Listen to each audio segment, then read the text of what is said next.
All right, so chapter 9 is dealing with bacterial and viral genetic systems. And this is going to be important when we start learning about more in depth about how replication, transcription, and translation works, or what we call gene expression.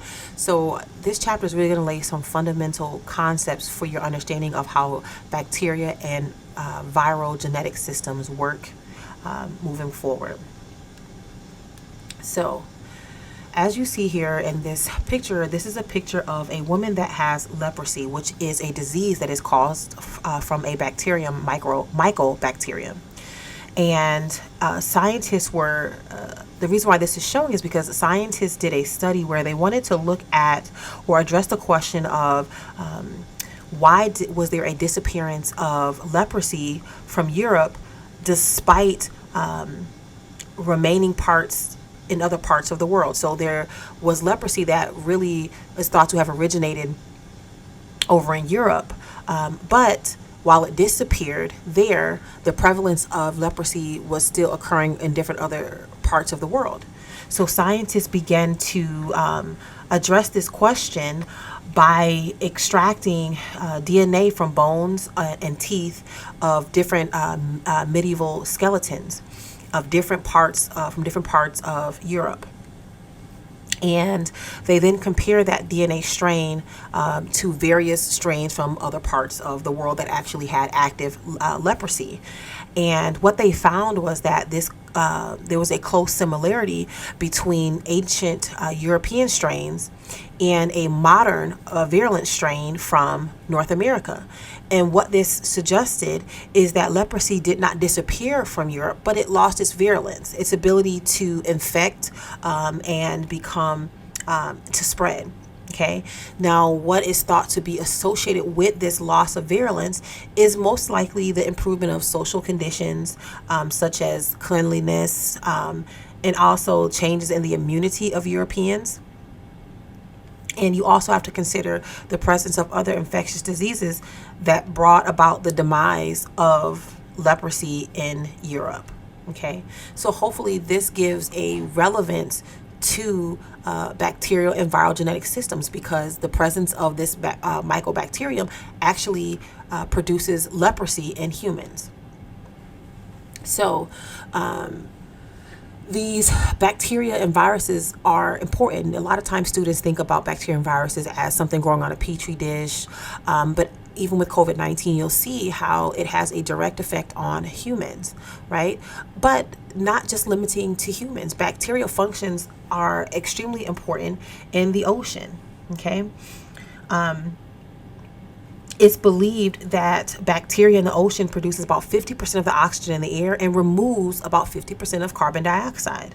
Okay, so bacteria is extremely important. It's not just for infection, but they also contribute to oxygen and the carbon dioxide that we experience. It's also important in agriculture. We also see the importance of it in our natural flora. This is your gut bacteria that actually is essential for health. And oftentimes, if you, a way to think about this is if you take a antibiotic for an extended period of time, often they'll advise you to take probiotics to add that flora back into your GI tract, because that natural flora, good bacteria, is essential for your health. Okay. We also have the association of bacteria and viruses with disease. For example, we see COVID. COVID is a real pandemic. We experienced a pandemic due to COVID, and it was caused by the SARS-CoV-2 virus. Okay, so not only do bacteria and viruses play an important role in our ecosystem, in agricultural, but also in disease. But we also see the importance of bacteria and viruses in commercial products, whether it's medicine and food or food additives. One quick example of its role in medicine is insulin. Insulin, for a long time, that most diabetic patients would receive was from beef or bovine, okay, cattle. And a lot of immune reactions started to occur. So scientists decided to take the human gene for insulin, inject it into or inoculate it into the bacteria and allow bacteria to make human insulin and then purify it. And this is how insulin is mass produced. So bacteria has a extreme benefit to not just agricultural and functions in the oceans, but also to medicine.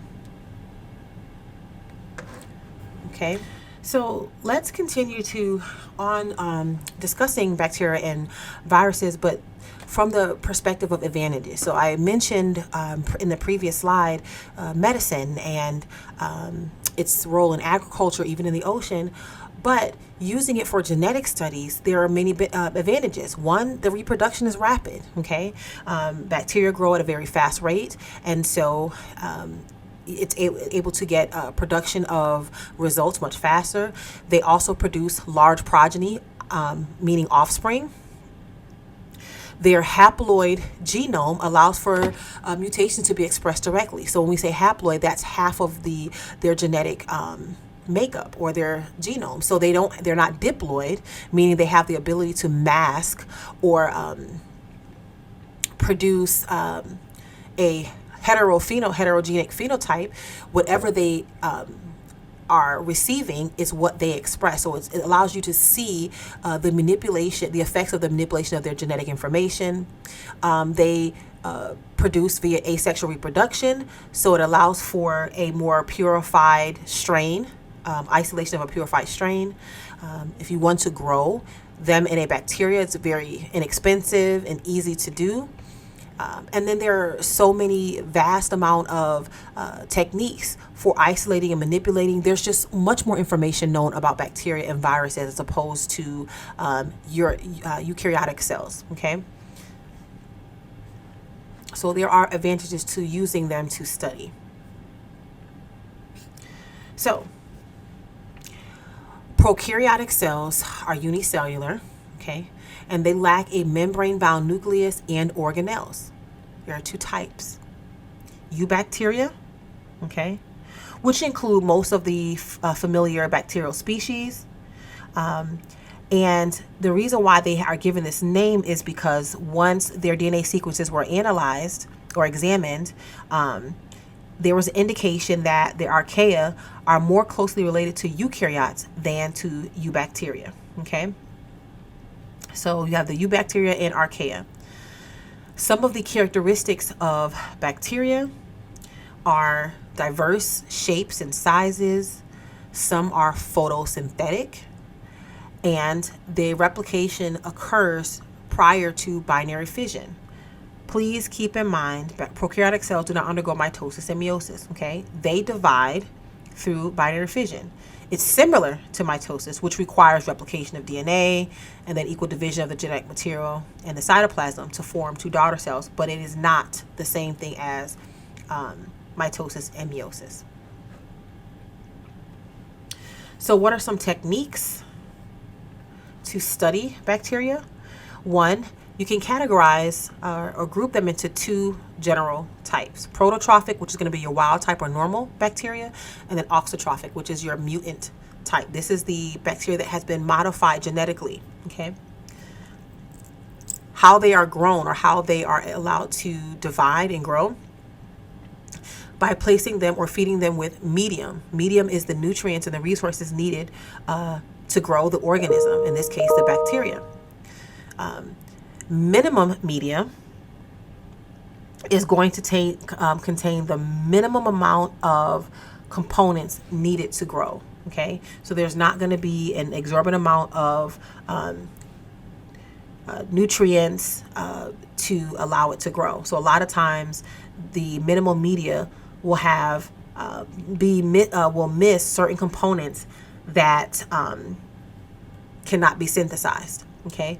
Complete media, however, is going to contain all of the substances and requirements that the bacteria needs to grow, including auxotrophic bacteria.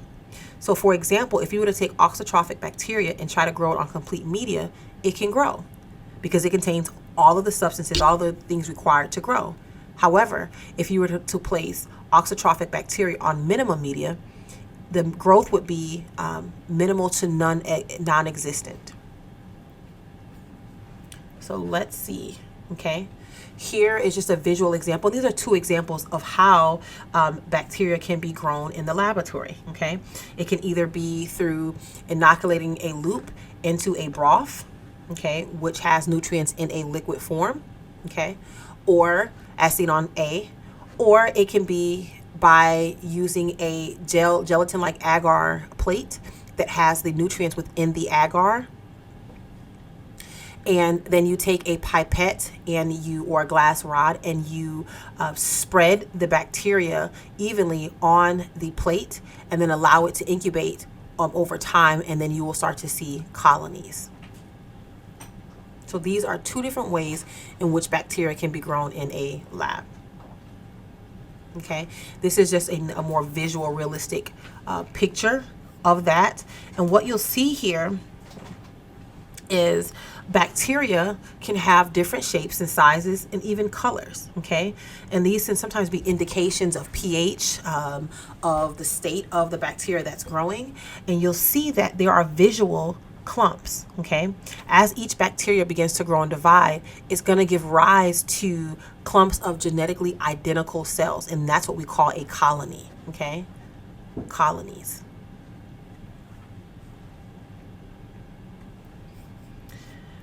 So, as I stated, bacterial colonies can have different phenotypes, as we saw in the picture. And so there are different things that you can do to look at these different type of bacteria, okay?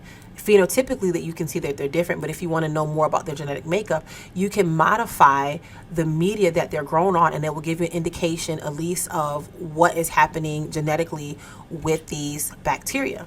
So the first thing you would do is you would take your bacteria that's in culture, okay, and you would put them on a plate, okay?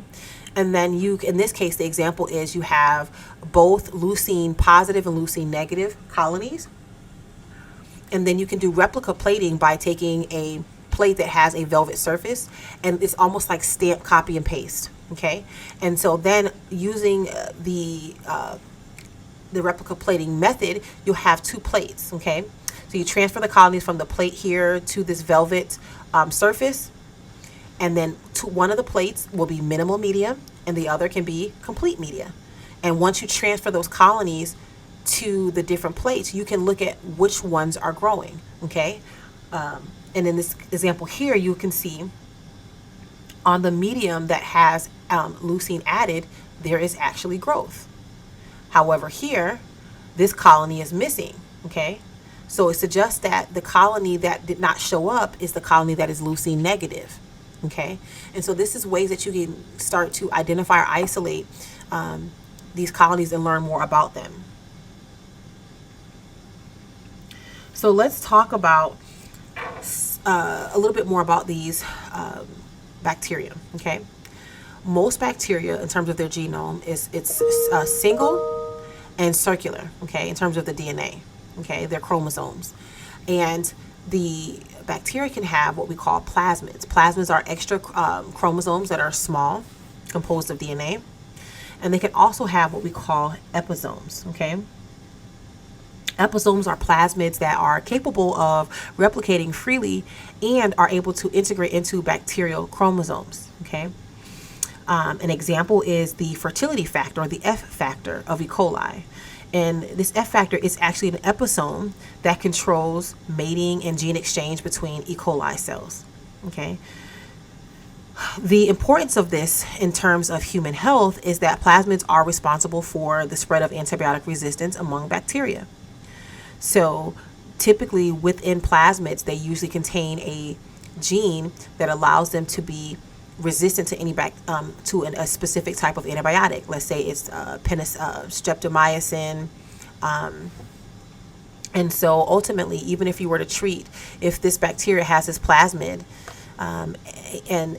inside, and you treat this bacteria with, let's say, streptomycin, okay, then the bacteria that have that plasmid with that gene of resistance will continue to grow in the presence of that antibiotic. So this leads to antibiotic resistance. Okay. So let's see. what are some components of the actual chromosome of bacteria that are important to note? A plasmid specifically is going to replicate independently of its bacterial chromosome. So there are two different components, okay? The replication is going to begin at the origin of replication, also known as the ORI site, and it's going to continue around the circle because remember the plasmid is circular, the DNA. Okay, so in this diagram you see that the replication is taking place in both directions because it is bidirectional. But there are some instances where plasmids replicate and the replication is one directional. Okay, so you need to pay attention to that. But for the most part, when you see a circular plasmid, it is bidirectional. And it starts or begins at the ORI site, or the origin of replication. As I mentioned earlier, this is an example of the F factor, and the F factor is a type of episome or plasmid, and it contains multiple genes that are helpful in the transfer of a bacterial cell, replication, and even insertion into a bacterial chromosome. So there are a number of genes within this circular chromosome that allow for various functions to occur or permit behavior that is unique to the genes that are expressed. Okay, so here you can see different examples of gene transfer in bacteria. Okay, I'm going to mention three types: conjugation, transformation, and transduction. Okay, conjugation takes place when genetic material passes from one bacteria to another. And then with conjugation, as you can see here in this figure A, DNA is transferred only from donor to recipient. There's no reciprocal exchange of genetic material. So this donor cell is going to donate the genetic material to the recipient via the cytoplasmic bridge, but it does not go in the opposite direction. Transformation occurs or takes place when a bacterium takes up the DNA from the medium in which it's growing in, and then after the transformation, recombination can take place between the introduced genes and those of the bacterial chromosome. So here's your bacterial cell in the solution, or right in the media. There are DNA fragments.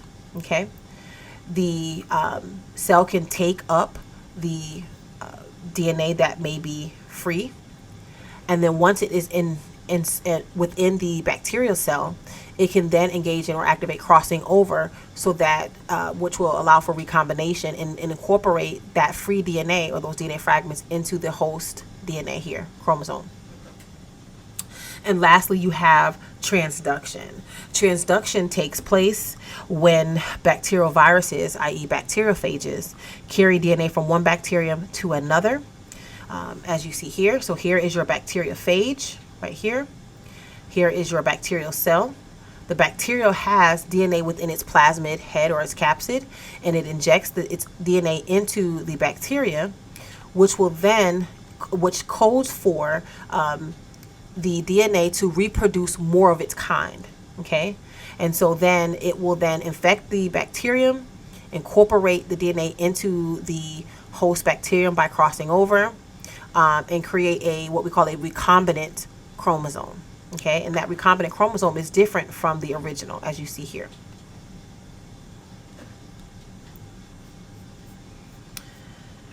All right, so specifically, as I mentioned before, with conjugation, it's a direct transfer via connection tube. Okay, and it's a one-way traffic. It's from donor to recipient. It is not reciprocal, meaning it's not an even exchange. A very important experiment to really understand this was through Lederberg and Tatum's experiment. Okay, and what they did was they used the Y10 strain, which required the amino acid threonine, leucine, and the vitamin thiamine to grow, but it did not require other vitamins like biotin and other amino acids like phenylalanine and cysteine. Okay, so they took this Y10 strain and they plated it alone on minimal media and did not grow. When Letterberg and Tatum mixed the two strains, okay, so the strains that were either normal, I'm sorry, I forgot to mention the Y24 strain, okay, so the Y24 strain, so here's the Y10 strain that I mentioned to you, and the Y24 strain was pretty much the opposite of the Y10 strain. So what the Y10 strain could not produce or was negative for, the Y24 strain had, okay. So they took these two strains and they played them on minimum media, and neither of them grew because they were deficient in certain amino acids and vitamins that are needed for growth. Okay, this would be an example of lack of certain nutrients on that minimal media plate. However, when Letterberg and Tatum mixed the two strains together, there were some colonies that were able to grow on the minimal media. Okay, so their conclusion was that there was some type of genetic transfer and recombination that had taken place that allowed for growth to occur on this minimal media plate when the two strains were combined. Okay, some of the things to keep in mind is the F positive cells, right? The donor cells containing the F factor, the F negative cells, which are the recipient cells that don't have the F factor, and the sexpilus, which is the connection tube that allows for that transfer of genetic, that one way of genetic information transfer. Okay. So this is a follow-up or an additional experiment that wanted to look at how did this actual genetic exchange that was seen in Letterberg and Tatum's experiment, how did it take place? Okay, so this is called the Davis YouTube experiment. And I don't mean YouTube as in the platform that you use to watch this video or access this video from, but an actual tube that is shaped in a U. And in this tube that has this U shape, there is a filter here, so you're able to separate the two strains, strain A and strain B. Both strains are auxotrophic, but they are different in terms of what they actually possess, like the Y10 and Y24 strain. Okay, so this U-shaped tube divided it into two compartments by the use of this filter that had really small pores. Okay, and so specifically with this filter, it allowed for a liquid medium to pass from one side to the other, but the pores were so small that it did not allow for the actual bacteria to pass through. So the only thing that could pass through was things that were very, very small in size. So the two auxotrophic strains of the bacteria were placed on opposite sides of this filter, and they applied a suction, okay, which you see here for airflow. And what that suction was to do was to help with causing the flow back between the two compartments, okay, of the media. Despite hours of incubation in this U-tube, bacteria plated on the minimal media did not grow. There had been no genetic exchange between the strains. Okay, so the exact exchange between these bacteria required direct contact, or what we call conjugation. Okay, so this showed that it could not be just the genetic material in the media, but there is a requirement for conjugation to occur where there's a direct connection between the two. And that's what you're seeing here, okay? That direct connection between the two. So let's talk a little bit very quickly about this F factor, right? This F factor is transferred during conjugation between the F positive cell, the fertility factor, and the F negative cell, the cell that does not contain this fertility factor, okay? This transfer is initiated when one of the DNA strands on the F factor is nicked at the origin of transfer site, the ORT, okay? On one end, the DNA separates from the circular F plasmid, as you see, okay, and passes to the recipient. Because the F factor in the F positive donor cell is always nicked at the ORT site, this site always enters the recipient cell first, followed by the rest of the plasmid, and that's what you see here.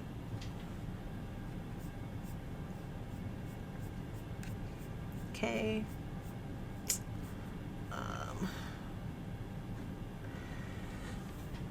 All right. So with one thing that I want to point out with conjugation and gene transfer is talking about antibiotic resistance. Okay, what are antibiotics? They are substances that kill bacteria. Okay, their development and widespread use has been greatly reduced the threat of infectious diseases, and it has been very influential in saving lives. Okay, however, Many of the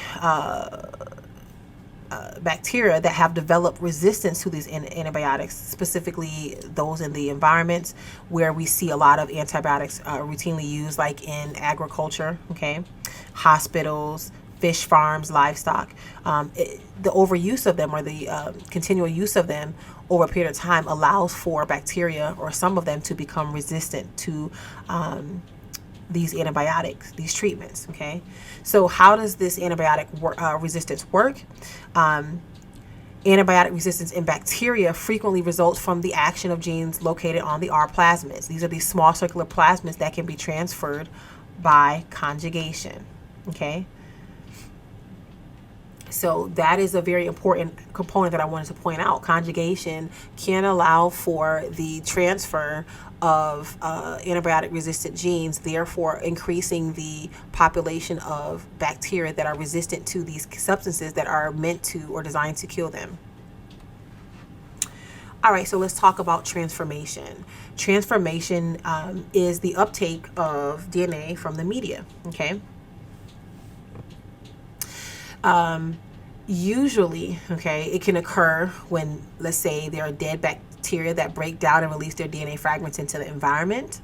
It can also be used in the laboratory for transferring genes into bacteria, okay? Cells that take up DNA through their cell membranes are said to be competent, okay? So cells that actually take up the DNA are what we call competent cells. Cells that receive the genetic material through transformation are called transformants. And cells that are transformed by 2 or more genes are called co-transformed. Okay, co-transformed. There are different things that can be done to help with transformation. You can have treatment with calcium chloride, you can do heat shock, or you can do apply an electrical or create an electrical field that allows for the bacterial membranes to be more porous, and allows them to then be permeable to the DNA. Okay. So this is just a diagram or a picture that is just showing you this transformation process. Okay, and in transformation, there's going to be, and there can be cells that are not transformed, as you see here, and cells that are transformed. And that transformation should be passed on to the identical, the daughter cells of that cell that is transformed. Now, with transformation, it can be used to map bacterial genes, so identifying where these genes are located due to transformation. So let me just give a quick explanation. So when the donor DNA is fragmented before the transformation occurs, as you see here, genes that are physically closer together on the bacterial chromosome are more likely to be present on the same DNA fragment. Okay, and as a result of that, they are transformed together. So as you see with fragments A and B, they have a greater propensity to be transformed together because they are closer together. And so when transformation occurs, there's a higher chance of them being together or co-transformed, okay, as opposed to C. Because C is further apart, or has a further distance from the genes A and B. So genes that are far apart are unlikely to be present on the same DNA fragment and are rarely co-transformed. Okay, so you can look at the frequency of co-transformation and then use that as a way to map where these genes are located.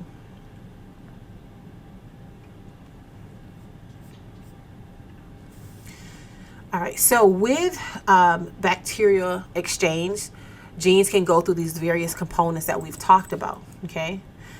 Bacterial genomes sequences vary in size from 1 million to 4 million base pairs, and there's different types of transfer. In horizontal gene transfer, genes can be passed between individual members of different species by non-reproductive mechanisms. Those non-reproductive mechanisms are the ones that we've just talked about: conjugation, transformation, and transduction, okay? Studies and evidence have shown that this oral gene transfer that we're talking about can take place repeatedly among bacteria. Okay, for example, let's say E. coli, okay? You have an E. coli and its genome has been acquired from other bacteria through a horizontal transfer. And it can be about 17% of that E. coli's genome, okay? In eukaryotic cells, genes are passed only among members of the same species through reproduction. That's a process we call vertical transformation or transmission, okay? And that is where you have genes that are passed from one generation to the next. All right. So just like we humans have a immune system or a defense system that helps us against invasion or invaders that are foreign to our body, bacteria have a defense mechanism as well. And interestingly, humans have identified this defense mechanism, and now we, and I'm going to use this word loosely, exploit it or utilize it for our betterment to really modify genes, okay, or a genome of a species. So why is this important? Consider bacteria are able to thrive and they're present everywhere, okay, and in vast numbers. Scientists actually estimate that there are about 10 times as many viruses as bacteria in archaea. So viruses are also a constant threat, okay? Not just to humans, but to also bacteria. So bacteria have, in archaea, have evolved a number of mechanisms to try to prevent this infection or infiltration of viruses in invading their DNA. So remember, or to consider that diagram that I showed you a few slides ago where we saw the bacteriophage that had its own genetic information or DNA in the phage head or the capsid, and it was injecting its DNA into that host bacteria cell. In order to invade a cell, a virus must first attach to the cell wall or membrane and then inject its DNA or RNA into the cell. So what many bacteria and archaea have done, they've evolved mechanisms to prevent viral attachment and injection of the viral DNA or RNA into the cell. Okay, some bacteria turn off the expression of these receptors so that they cannot actually attach to the outer coat, or some bacteria will secrete polysaccharide coats that limit access of the viruses to those receptors. However, there are some bacteria that have been infected with what we call self-destructs. And what this is that so when the virus that is within it tries to replicate and spread, the bacterial defense system will have this what we call restriction modification system, RMS. Okay, and this bacteria will produce enzymes called restriction endonucleases that recognize and cleave double-stranded DNA at specific sites. These enzymes will then cut up the viral DNA, destroying the viral genome before it can replicate. Okay, so the CRISPR-Cas system is a way that bacteria protect their own DNA by cleaving and modifying these recognition sequences of their DNA, usually marked by the addition of a methyl group. Okay, the CRISPR array, which I'll show you some diagrams in a second, are these clustered interspersed short palindromic repeats. That's what CRISPR stands for, and it's a array of sequences that are separated by what we call spacers, and they are derived from DNA viruses or plasmid genomes. Okay, and then PAM sequences are those spacers, okay, those what we call proto-spacers that have this short adjacent DNA sequence, and those are called PAMs. And what they do is they help to, they are very integral in the CRISPR-Cas9 system, and that they help with the foreign DNA. So think about it from the perspective of this CRISPR-Cas system. Okay, will allow for what we call 3 stages. Okay, adaptation, expression, and interference.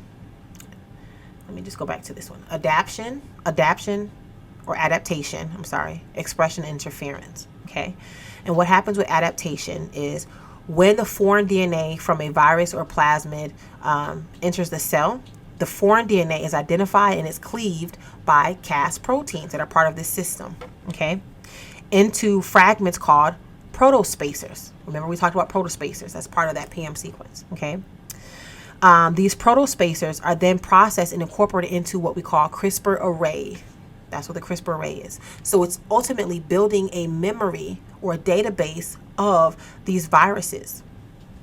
And it serves as memory of this foreign DNA that can trigger this CRISPR-Cas reaction if this DNA was to ever try to re-enter the cell again. And so this is how you get this immunity for bacteria by utilizing this CRISPR system to pretty much take the DNA that was inserted, break it up into to small spacers or fragments, and then save it as a bank or a system that can be memorized, and then it can then block it from ever being able to re-enter the cell again. All right, so viruses. Viruses are simple replicating systems that are susceptible to genetic analysis, okay? A virus is a replicating structure that can be DNA or RNA, and it has a protein coat. One type is a bacteriophage. It's a bacterial infectious virus. So it's a virus that infects bacteria. There are virulent phages that reproduce through the lytic cycle, and they always kill the host, okay? So you have, when we say the lytic cycle, their actually ability to, the phage will bind to a receptor on the bacteria cell wall and inject its genetic information into that cell. And then ultimately it's going to use that DNA to make more of itself and then lyse out of that bacteria cell and then be able to infect many more bacteria cells. And then you have temperate phages. These are phage DNAs that integrate into the bacterial chromosome, and they remain inactive as what we call a prophage. So they don't go out and reproduce themselves and lyse open the cell. They just kind of remain there in a dormant state. Virulent phages, let me say this, reproduce strictly through the lytic cycle and always kill their host. Okay? So a virulent phage is going to reproduce strictly through the lytic cycle and always kill their host. Viruses come in, as you see here, different sizes.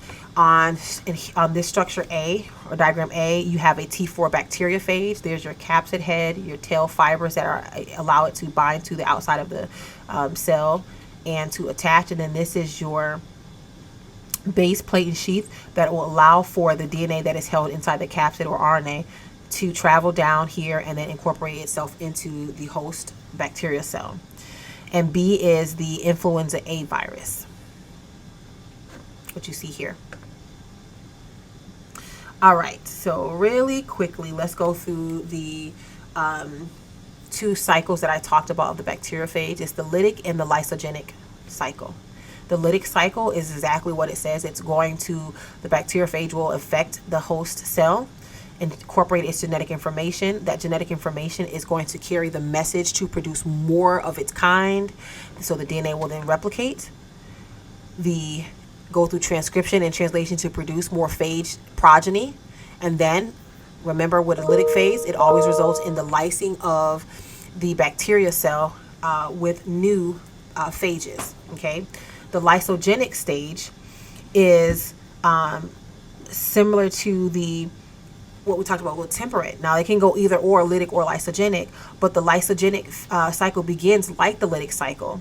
But inside the cell, the phage DNA integrates into the bacterial chromosome where it remains inactive as a prophage. And you'll see here, it does not lyse open and kill the cell here. It just remains in a dormant-like state. Okay. So transduction. Okay, so we talked about we're still on the ways of genetic transformation or genetic exchange of DNA. With transduction, the bacterial viruses, i.e. bacteriophage, carry DNA from one bacterium to another. Okay, and this transduction is usually going to occur between the bacteria of the same or closely related species. It can be either generalized or specialized, so either a specific gene or only a few genes that are actually transformed.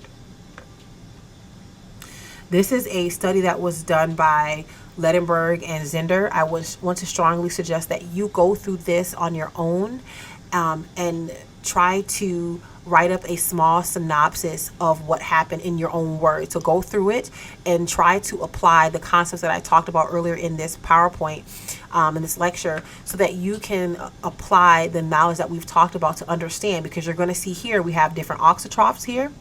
You have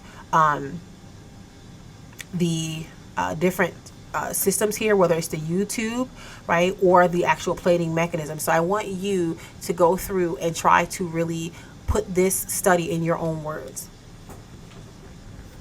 All right. So just to summarize this slide really quickly, genes can be transferred from one bacterium to another through what we call generalized transduction. Okay, generalized transduction. Generalized transduction can then be used to map genes. Remember, generalized transduction is any gene can be transferred. And so because any gene can be transferred, you can then utilize that information to go back and develop a map to where these genes are located in this specific bacterial chromosome. Okay, so consider this. Because of the limited size of a phage particle, only about 1% of the bacterial genome can be transduced. So again, as we talked about before, only genes that are closely together on the bacterial chromosome can be actually transferred together, or what we call co-transduced. Okay, so you can use mapping, or you can use generalized transduction to map these genes because of the location of them and how they are transduced. All right, we're almost done. Viruses are, this is going back to viruses and just your understanding of how viruses work in terms of replication. Okay, you have plant and animal viruses. One is a retrovirus. That is an RNA virus that has been integrated into a host genome. And this is where it is, a retrovirus is usually RNA based.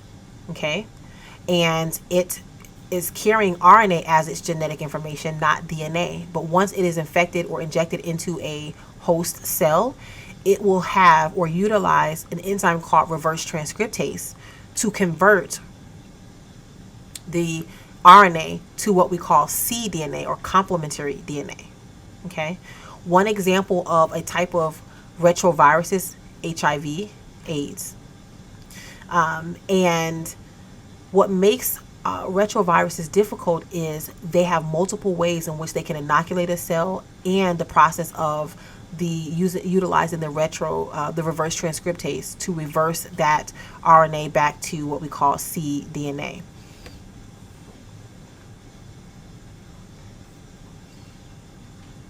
Okay, so the etiology of HIV-1, because there's different strains of HIV, has been traced back to what's thought to have been, the recombination between retroviruses from a red-capped mangabase and a greater spotted nose monkey. There are different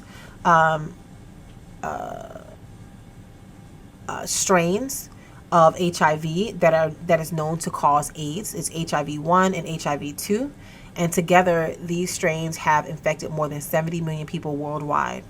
Okay, of those 70 million people, half of them have died.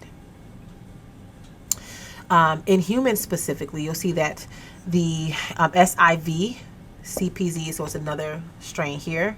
Okay, that's the one I'm talking about that I'm hovering over. Underwent significant evolution to become the HIV-1 strain, which has spread through and produced the AIDS epidemic that we've experienced. This diagram here is showing you how HIV attacks helper T cells, and that's the specificity to this virus. It is a virus that affects specifically the helper T cells, and these helper T cells are a part of our immune system. And this is why a lot of people that have HIV or AIDS, if they do die, they don't die directly from HIV/AIDS, but from complications due to their immune system being compromised. So, for example, if their T cells are being attacked severely and they don't have a vast amount of T cells, then if they are exposed to another type of virus, even something like the cold, they can die because they don't have the ability to fight off that infection. Okay, and so a lot of times their death occurs from what we call a secondary infection because they lose the ability to fight off pathogens. All right. The influenza is also caused by RNA viruses. There are three main types of influenza: A, B, and C. Most cases are caused by influenza A. This influenza A strain can be divided into subtypes based off of the expression of hemagglutinin and neuraminidase. Now, what is influenza? These are RNA viruses that affect birds and mammals. The most common, most of the cases are the common flu caused by influenza A and B. So just to kind of give a quick perspective, we just experienced a pandemic with COVID, but I want to point out that this is not something that is new to us and to the world. We have experienced several pandemics. It is just that the COVID was handled in such a different way, and I'm being choicy, that the spread of it was so fast and quick due to lack of social distancing, lack of other things that we'll leave alone. But that is why the COVID pandemic, okay, was so fatal. The last one that was probably as fatal was the Spanish flu in 1918.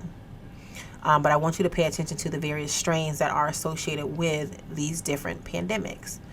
Some of you all are old enough to at least remember the swine flu. The swine flu was one of our last pandemics, but we did not experience such a catastrophic effect of it because of the way it was handled. Okay, so with the influenza, a couple things that I want to point out is there are new strains of the influenza virus that appear through what we call an antigenic shift. Okay. And these new viral genomes are created through what we call a reassortment of RNA molecules of different strains. So the coming together of these different RNA molecules can produce over time new strains of viruses that we have to oftentimes compete with. And so this continual change is what is referred to as an antigenic drift. Okay, and this contributes to what we call new mutations that introduce new viral genomes and new strains.